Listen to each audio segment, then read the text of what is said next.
नमस्कार, आप देख रहे हैं नमन सत्य न्यूज और मैं हूं आपके साथ राहुल शुक्ला।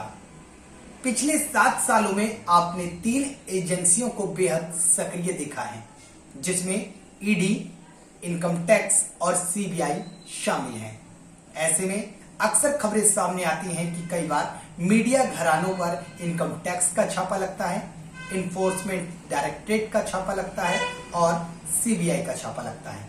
ऐसे में एक बार फिर गुरुवार को कई मीडिया घरानों पर छापे लगे हैं, जिसमें भारत समाचार और दैनिक भास्कर जैसे ग्रुप शामिल हैं। मैं आपको बता दूं कि भारत समाचार लगातार कोरोना काल की दूसरी लहर के दौरान, कोरोना काल की पहली लहर के दौरान लगातार खबरों को प्रमुखता से जनता के सामने पेश कर रहा था, अपने दर्शकों के सामने दिखा रहा था। और ठीक उसी तरह से दैनिक भास्कर भी लगातार अपने दर्शकों के लिए, अपने पाठकों के लिए निष्पक्षता के साथ पत्रकारिता कर रहा था। ऐसे में लगातार ये सभी तमाम जो मीडिया घराने हैं वो निष्पक्षता के साथ अपनी पत्रकारिता कर रहे थे। लेकिन गुरुवार को इन 2 मीडिया घरानों के साथ साथ एक आधा और मीडिया घराने हैं जहां पर आईटी का छापा लगा है। ऐसा मैं नहीं कहता, ऐसा ये खुद बताते हैं। ये देखिए, मैं आपको दिखाता हूं, ये मेरा सिस्टम खुला हुआ है, ये आप देख सकते हैं, ये दैनिक भास्कर है। दैनिक भास्कर का खुद का कहना है कि कोरोना की दूसरी लहर के दौरान देश के सामने सरकारी खामियां, जो असली तस्वीरें थी दैनिक भास्कर ग्रुप ने दिखाई थी, लिहाजा उनके यहां दिल्ली, मध्य प्रदेश, महाराष्ट्र, गुजरात और राजस्थान समेत कई दफ्तरों पर ईडी का माफ कीजिए इनकम टैक्स का छापा लगा है। यही हाल भारत समाचार का है। भारत समाचार ने भी सारी बातें अपनी वेबसाइट पे लिखी, अपने चैनल पर चलाई और उनका कहना है कि वो लगातार निष्पक्षता के साथ पत्रकारिता कर रहे थे। अब फिर से एक नजर यहां डाल लेते हैं भारत समाचार पर। ये आप देख रहे हैं, ये भारत समाचार की वेबसाइट है और ऐसे में भारत समाचार का कहना है कि लगातार भारत समाचार कोरोना काल के दौरान निष्पक्षता के साथ पत्रकारिता कर रहा था, जिसके बाद आखिरकार गुरुवार को इनके यहाँ छापा लग गया। और छापा किस किस के यहाँ लगा है ये भी मैं आपको दिखा देता हूं कि ये जो एडिटर इन चीफ हैं ब्रिजेश मिश्रा के घर छापा लगा, वीरेंद्र सिंह स्टेट हेड है उनके यहाँ छापा लगा। इसके साथ साथ भारत समाचार के जो कर्मचारी हैं उनके यहाँ भी आईटी का छापा लगा है। ये बेहद हैरान करने वाली बात है कि जिस तरीके से लगातार अगर जमीनी रिपोर्ट मीडिया कर्मी या मीडिया कर्मचारी दिखाता है और मीडिया घराना जमीनी हकीकत दिखाता है, जिसमें सरकार का असली चेहरा बेनकाब होता है और इसके बाद सरकार अपने काम में लग जाती है।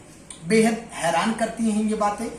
वहीं दूसरी तरफ आम आदमी पार्टी से राज्यसभा सांसद संजय सिंह ने सरकार को ये जो रवैया है सरकार का, इसको गुंडाराज बताया है। इसके साथ ही वरिष्ठ पत्रकार पुण्य प्रसून वाजपेयी ने कहा कि ये जो लोकतंत्र है, सरकार ने हालांकि अभी इमरजेंसी नहीं लगाई, लेकिन ये जो काम है ये इमरजेंसी के दौर से भी बेहद बुरे हो चुके हैं।